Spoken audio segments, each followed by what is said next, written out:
there guys, and welcome back to Broadsword 2 Smoking Mirror. This is part 8 of my walkthrough. I am just a cabin, and let's get going. First of all, I try to look at this guy's plans. Like so. I just had to sneak a look at those plans.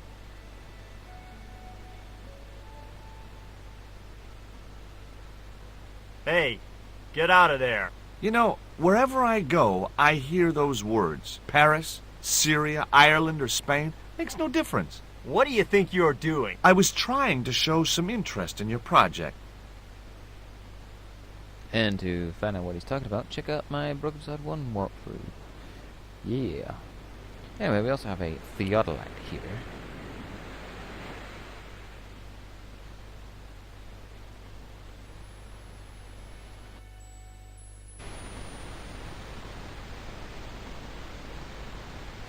And that's basically a sort of fancy telescope.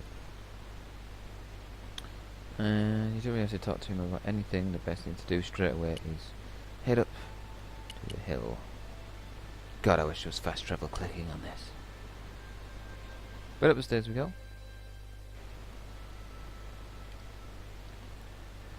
And we'll just have a quick look at this target on the flagpole here. The flagpole had some sort of technical gadget on the end. A putty tat. A cute little putty tat. Actually, no. It was a mangy old flea bag. It was busily torturing a red ball.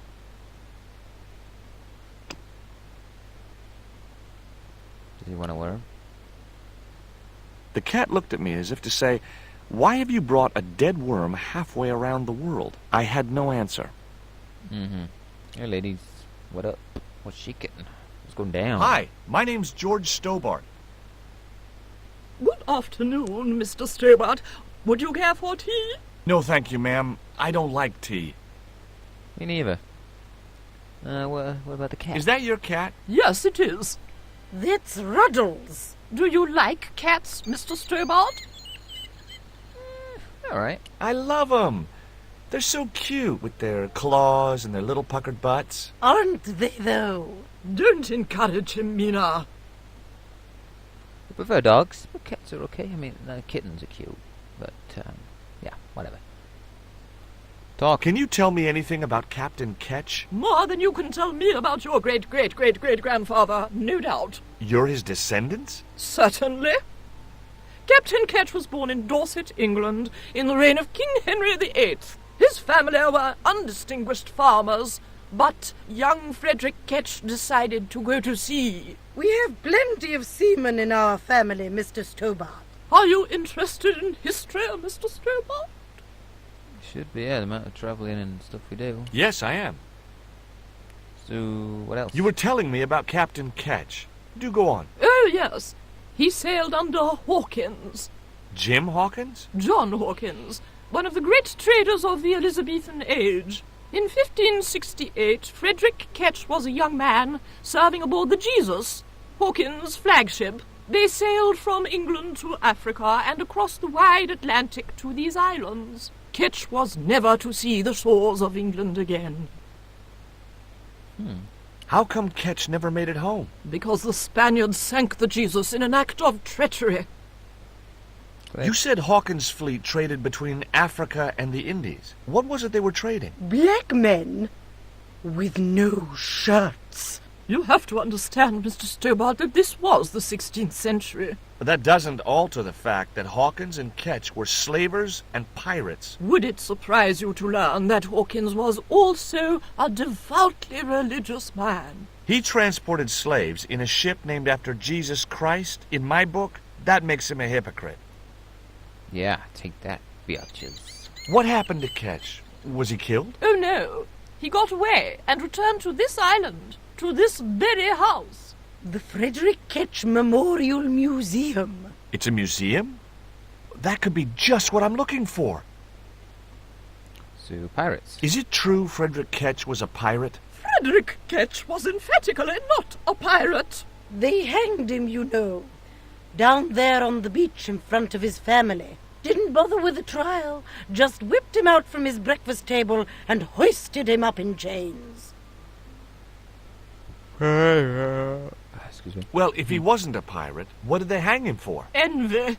Pure green-eyed envy. He had been a successful privateer, you see, and had accumulated great wealth. As rich as a mink in a paddock. Shut up, Mina.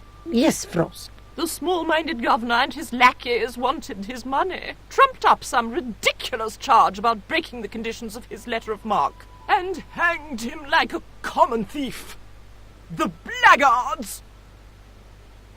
Still want to talk about pirates. Letter of marque? The document that permitted him to engage and destroy the enemies of the crown. The difference between a lawful privateer and a pirate. Yoo-hoo!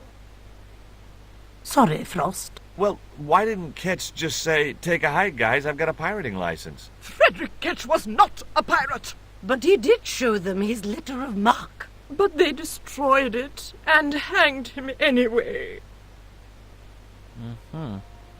Well, let's just ignore the fact they're standing right there and try the door, shall we?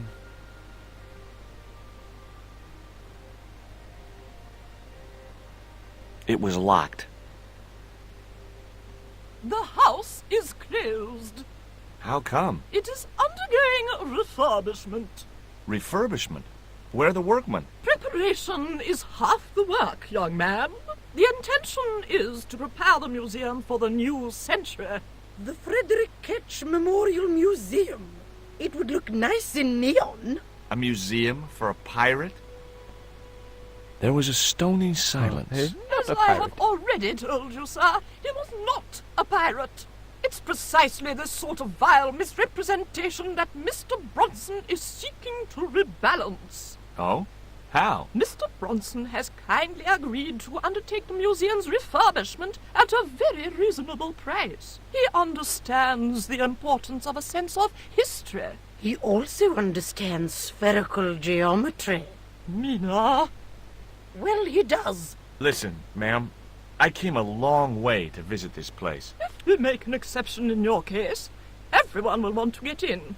Pardon me, but I didn't exactly have to fight my way through the crowds. You're the second visitor we've had today. No, I'm sorry, but it's impossible. Groovy. Yeah, for no reason, let's click on a ladder.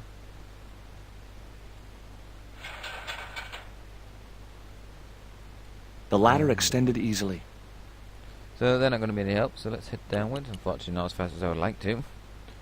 And there's one more person around here to talk to right now.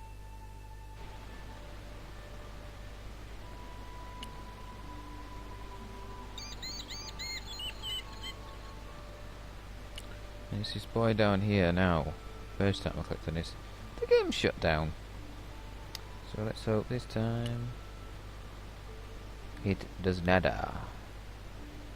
Hi, is this Ketch's Landing? Yeah, man. You want to buy some fish? Nah, I don't like fish. What's your name? Rio. It means river. What about you? George.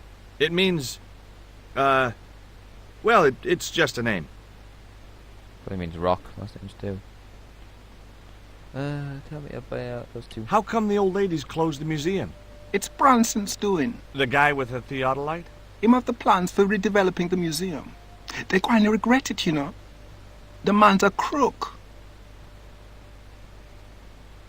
Plans. Will you help me get those plans? I don't want to go nowhere near that man. He promised to drown me when he found the fish I left in his sleeping bag. So tell me about yourself, yeah? No school today? No, sir. What about your education?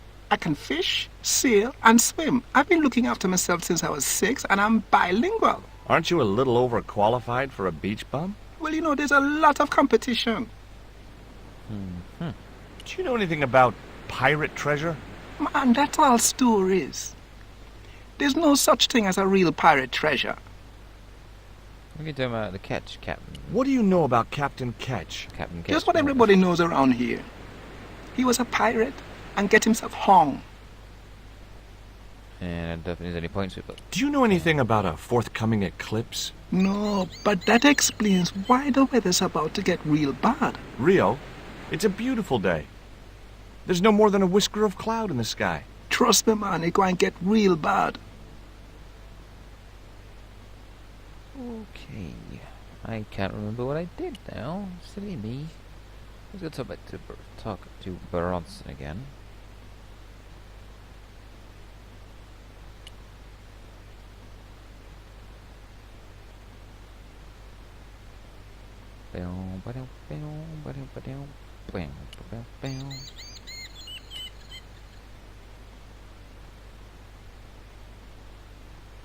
Of course.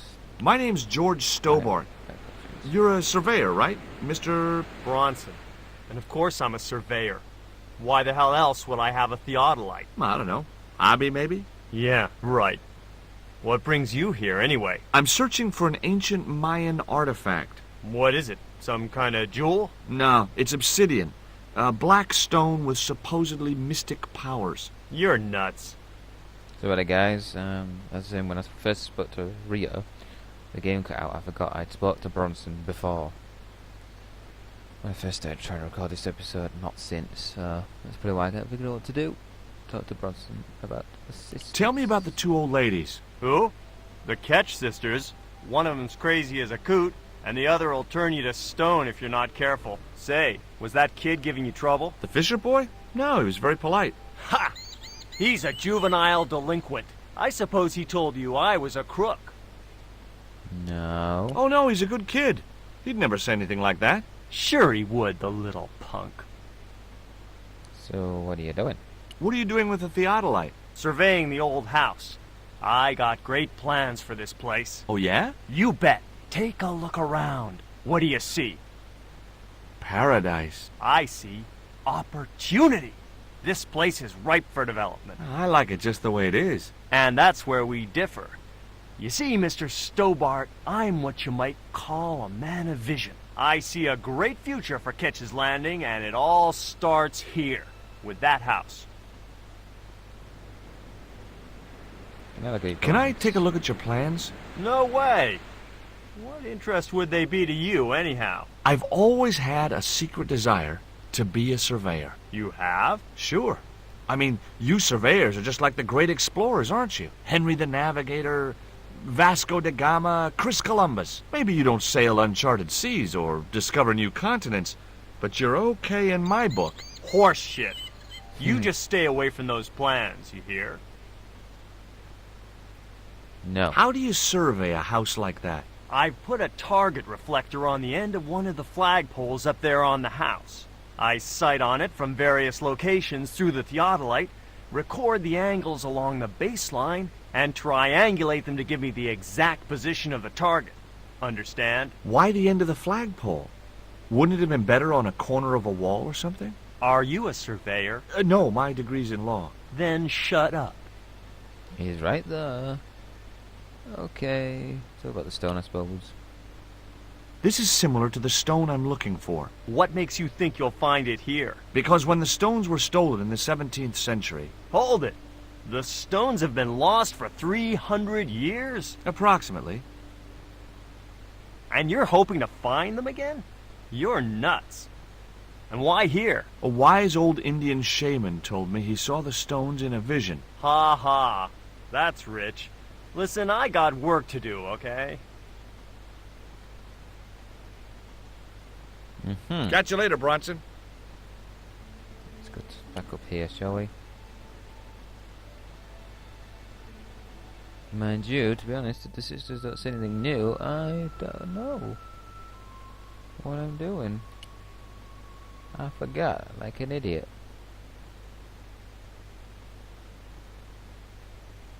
Yeah. I've been talking to Rio, the little fisher boy. I'll thank you not to mention that little wretch in my presence. Dirty little whelk. Nasty fishy boy. That will do, Mina. What's the big deal? What's so wrong with it? I gather you don't have much time for the little boy. That child is a delinquent, Mr. Stobart. Yeah, well, he's only, what, 11, maybe? A knave with one hand on the tops. Sure. Keep talking about him. What is it about Rio that you don't like, Miss Frost? Well, once upon a time, he and Emily... Be quiet this instant, Mina. Emily. What can you tell me about Emily? Emily? What business can she be of yours? Her parents were killed in a typhoon. We, as her only living relatives, took it upon ourselves to raise the child. That's good to know Charity isn't dead. Oh, but she is. Washed overboard in the typhoon. Mr. Stobart wasn't talking about Emily's mother. He was being sarcastic. I won't class that as sarcasm, but keep talking. What else can you tell me about Emily? How dare you pry into our family in this way? I refuse to answer any more of your impertinent questions. Cat. You're really fond of that cat, aren't you? He is our companion and our solace. I thought about catnapping the little monster until they let me in, but it wasn't my style. Maybe there was some other way I could use their affection for the cat to get me into the house. With a fish. Well, let's click on this. Okay, it was time for diversionary tactics. I thought I saw a little girl down on the beach. You must be mistaken. He must be mistaken. Mustn't he, Frost? I'm sure I'm not. A little girl and that young fisher boy. What? It's not possible. What were they doing? Oh, the kinds of things that all little boys and girls get up to at their age. When I was a little girl, we used to play cows and milkmaids. Woe betide you if you're lying to us, Mr. Stobart. Heaven help you.